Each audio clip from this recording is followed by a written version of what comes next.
अगवा के बाद आपको कुछ याद है वो कहाँ पे आपको ले गए, किस तरह उन्होंने आपको रखा और कितना मुतालबा करते थे, वो रकम कितनी माँगे? पापा को फ़ोन किया था, वो 1.5 करोड़ रुपया माँगते थे मुझे कि 1.5 करोड़ दो, लड़का ले जाओ आप। कितने दिन तक रखा? कितनी देर तक आप वहाँ पे रहे? 24 घंटे उन्होंने रखा।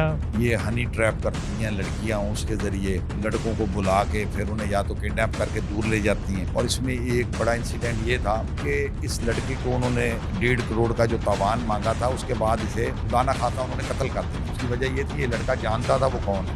मज़ीद वीडियोस देखने से पहले हमारा चैनल सब्सक्राइब करें और बेल आइकन भी ज़रूर दबाएं। अस्सलामुअलैकुम नाज़रीन, IANN न्यूज़ के साथ मैं हूँ आपका होस्ट हमजा यासीन।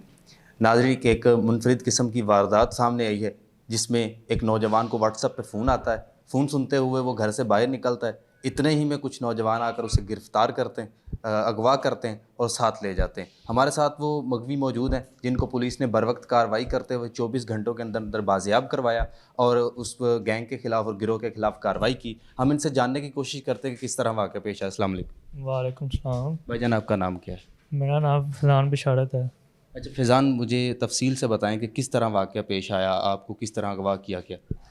जी, मैं फ़ोन आया था मुझे, मैं घर से निकल गया कॉलेज रोड की तरफ और उधर से लड़के आए हैं। मैं घर का फ़ोन सुन रहा था और लड़के आए, उन्होंने पीछे मेरे गन रखी है इधर और एक लड़का आगे बैठ के बाइक चला के वो फिर मेरे मुंह में कपड़ा रख दिया और फिर मुझे वो लेके अपने जहाँ घर था कहीं, फिर उधर जाके मुझे मेरे पीछे से हाथ बांध दिए, मुंह में भी कपड़ा रखा था, फिर दोबारा एक और कपड़ा मुंह में रख दिया था मेरे।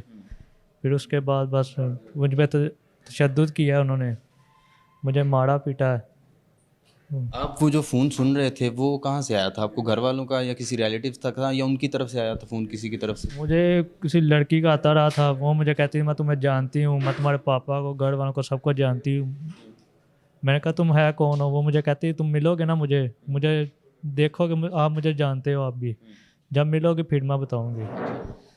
तो वो फ़ोन उसका आप सुन रहे थे, इतने में आप घर से बाहर निकले और वो कुछ नौजवान आके आपको अगवा करके ले गए। जी, तो अगवा के बाद आपको कुछ याद है वो कहाँ पे आपको ले गए, किस तरह उन्होंने आपको रखा और कितना मुतालबा करते थे, वो रकम कितनी माँग रहे थे? वो उन्होंने पापा को फ़ोन किया था, वो 1.5 करोड़ रुपया मांगते थे मुझे कि 1.5 करोड़ दो, लड़का ले जाओ आप। जो लड़की आपको फ़ोन करती थी वो भी वहाँ पे थी?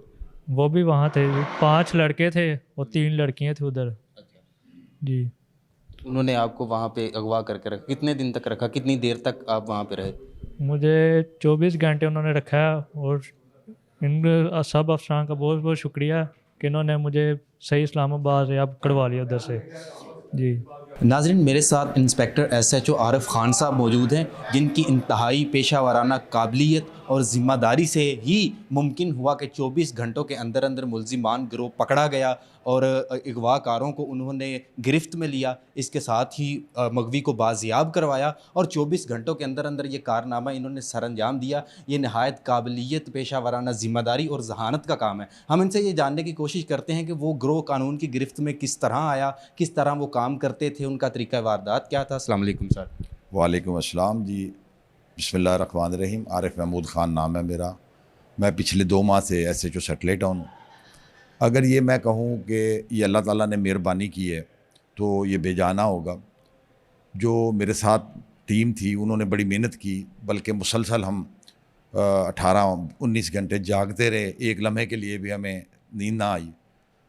ये हनी ट्रैप करती हैं लड़कियां, उसके ज़रिए लड़कों को बुला के फिर उन्हें या तो किडनैप करके दूर ले जाती हैं। और इसमें एक बड़ा इंसिडेंट ये था कि इस लड़के को उन्होंने 1.5 करोड़ का जो तावान मांगा था, उसके बाद इसे खुदा ना खासा उन्होंने कत्ल कर देना था। उसकी वजह ये थी ये लड़का जानता था वो कौन है, तो इसलिए इसकी रिहाई तो मुमकिन नहीं थी। और ये अल्लाह ताला ने करम नवाजी की कि पेशा वाराना महारत और हमारे जो CPO साहब गुजरांवाला हैं अय्याज सलीम साहब, उन्होंने पूरा हमारे इसी तरह SP इन्वेस्टिगेशन है, जो उस्मान भट्ट साहब हैं, हमारे SP हैं उस्मान साहब सेल्फ़ी साहब, उस्मान सैफ़ी साहब वो, और SP ऑपरेशन, ये तमाम हर वक्त हमारे साथ मुंसलिक रहे। और हमारी ASP साहबा तो उनके ख़वातीन के घर में जाके उनसे सारी मालूमात लेती रही हैं, उससे हमें बड़ी मदद मिलती है। तो फिर अल्लाह ताला ने मेहरबानी की, मेहनत की, IT की मदद से, डाटे की मदद से, CCTV कैमरे की मदद से और बहुत सारी दुआओं की मदद से हमने ये मुकदमा ट्रेस किया।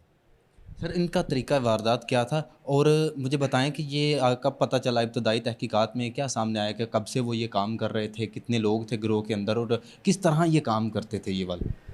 ये इनका तरीका वारदात ये था कि ये लड़की जो थी ये टेलीफोन करके लड़कों को, जो अमीरजादे होते, टेलीफोन के ज़रिए उन्हें अपनी तरफ मतवज्जो करती और फिर झांसा देती, फिर उसे लव स्टोरी शुरू करती और फिर उसे कहती कि मैं आज यहाँ आई हुई हूँ, मुझसे मिलने के लिए आ जाओ। वो बस जब ट्रैप हो जाता तो फिर उसे वहाँ से वो किडनैप कर लेते और उसी के नंबर से ये फिर आगे घर वालों को कालें वगैरह करते। और असल बात ये है कि अगर ये शुमाल में इनकी पोजीशन होती तो ये जनूब में जाके या मशरक़ में जाके ये कॉल करते ताकि लोकेशन वो उसकी ना आए। जी। तो क्या पता चला कि ये कब से ये काम कर रहे थे और इससे पहले भी कोई इनका कोई रिकॉर्ड आ चुका है पुलिस के नरगे में, या पहली दफ़ा ये पुलिस की गिरफ्त में आए? नहीं, ये एक बहुत क्रिमिनल फैमिली थी गरजाक के एरिए की। वो साबका भी इनका काफ़ी सारा रिकॉर्ड मौजूद है। पहले ये वारदात मनशियात फ़रोशी की वारदात करते थे, लेकिन अब ये इन्होंने ये वारदात शुरू की हुई थी। अभी तफ्तीश जारी है, इंशाल्लाह और इंकशाफात आएंगे। बहुत शुक्रिया। इंस्पेक्टर एसएचओ आरिफ खान साहब गुफ्तगू कर रहे थे और हमें बता रहे थे कि किस तरह ये गिरोह काम करता था और क्या इनका तरीका वारदात था। ये वरगलाते थे नौजवानों को और ख़ुसूसी तौर पे मैं सलाम करना चाहता हूँ इनकी इंतहाक मेहनत को, इनकी कोशिश को कि 24 घंटों के अंदर अंदर इन्होंने एक नहायत मुनफरिद और बड़ी कार्रवाई की और बड़ी कार्रवाई में एक बड़ा गिरोह पकड़ा, जो कि नहायत ही एक मुश्किल काम है। नाजरीन, इसी तरह अपने इर्द गिर्द और ख़ुद को भी इस किस्म के फ्रॉड से, इस किस्म की धोखाबाजी से बचाने की कोशिश करें। ये चीज़ें, ये धोखाबाज गिरोह, ये फ्रॉडी हमारे माशरे में उतरे हुए हैं। ये इस तरह ही नौजवानों को वरगलाते हैं और वरगलाने के बाद इनका टारगेट ये होता है कि उनको अगवा किया जाए और फिर इनसे रकम वसूल की जाए, और रकम ना मिलने की सूरत में ये खुदा न खास्ता उसकी जान भी ले सकते हैं। इसी के साथ अपने होस्ट हमजा यासिन को इजाज़त दें। आपसे मुलाकात होती है इंशाल्लाह अगले प्रोग्राम में। तब तक के लिए अल्लाह निगहबान।